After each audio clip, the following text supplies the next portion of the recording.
আপনারা দেখছেন আলিপুর টাইমস। আজ ভোর প্রায় 5:30 নাগাদ বিজয়গড় শিক্ষানিকেতন গার্লস হাই স্কুলের সামনে একটি বড় কৃষ্ণচূড়া গাছ ভেঙে পড়ে।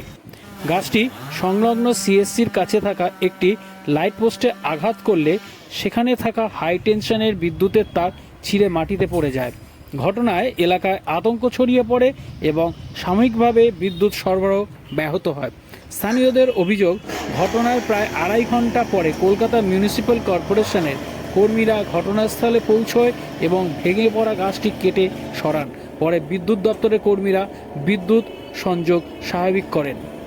এলাকাবাসীর আরও দাবি, বিজয়গড় শিক্ষানিকেতন গার্লস হাই স্কুলের ভেতরে দীর্ঘদিন ধরে একটি গাছ বিপজ্জনক অবস্থায় পড়েছিল।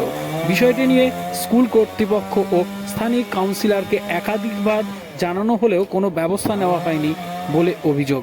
তবে আজকের ঘটনার পর কেএমসির কর্মীরা স্কুলের ভেতরে থাকা ওই বিপজ্জনক গাছটিও কেটে সরিয়ে দেয়। শুধু স্কুল চত্বর নয়, বিজয়গড়ের 10 নম্বর পুকুর পাড়ের গলিতেও একাধিক কৃষ্ণচূড়া গাছ অত্যন্ত ঝুঁকিপূর্ণ অবস্থায় রয়েছে বলে দাবি করলেন স্থানীয় বাসিন্দারা।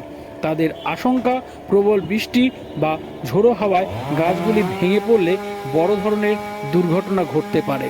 স্থানীয়দের অভিযোগ, আজ কেএমসির কর্মীদের কাছে বারবার অনুরোধ করা হলেও ওই ঝুঁকিপূর্ণ গাছগুলি কাটা হয়নি। যদিও কেএমসির কর্মীরা পরে ব্যবস্থা নেওয়ার আশ্বাস দিয়েছেন বলে দাবি এলাকাবাসী।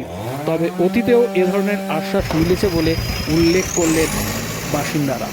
তাদের প্রশ্ন, কবে স্থায়ীভাবে এই বিপজ্জনক গাছগুলির সমস্যা সমাধান হবে।